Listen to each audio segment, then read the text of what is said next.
probably the show itself. It's been massive, and when did you realise that it was going to be as big as it was? Go on. Well, it's interesting because it was sort of on Twitter, really, which is a medium I hadn't used much before. But people started reacting in real time on Twitter. And I'd never written television in the Twitter age where, as you're watching on the screen, people are commenting, and it's utterly terrifying as a writer. Because you see some other shows and they're being slated as they're going, what that must be like, I've no idea. Yet, I've only had the one experience of Twitter. But I just saw that what I'd dreamed of and hoped for was beginning to happen, that the audience were responding to faith on a really human, emotional level. And you sort of know if you've got that, then you've got something that's going to be successful, because the whole objective of drama is to emotionally connect with the audience. So it was somewhere a few weeks into the run, just watching that on Twitter. And when did you realise it was as big as it is? Well, as Matthew says, the Twitter response was incredible and mind-blowing. And every week, it took me a couple of days after when it went out on a Tuesday or a Wednesday. It would take me a couple of days just to kind of take everything in, because it was just so huge. And because we haven't, as you say, we haven't got a broadcast, we're not on network, we're on BBC One Wales and S4C and iPlayer. At home, I live in Cardiff.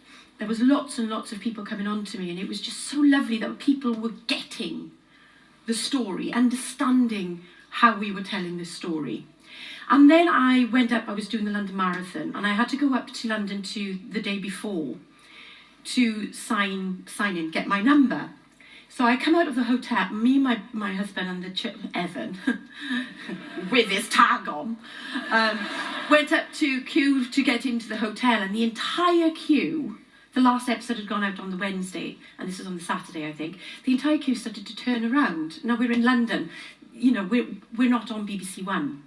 And they all started to turn around to a point where me and Brad were stood there going, and staring, and then we started to turn around to look to see what was going on, but they were all looking at us like this.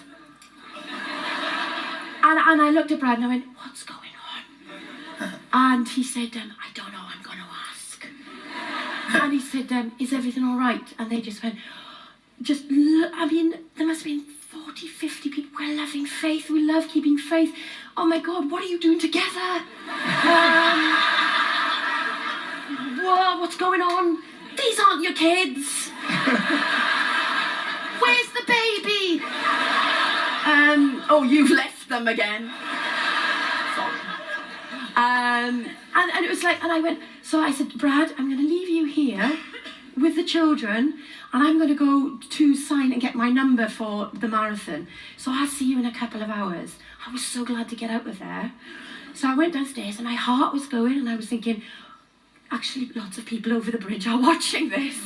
And then I got into the taxi, and the taxi lady fell apart. She fell apart, and she just got out of her cab and she went, listen, Faith House, I've got to phone my friends. And she literally went, you never guess who I've got in the cab, I've got Faith House. I've got her in the cab now.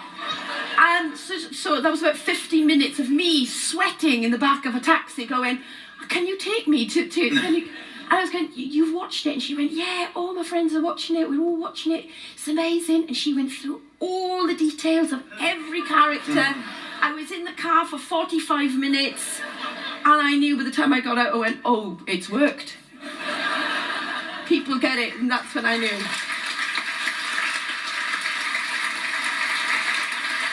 That's the truth. And on that note,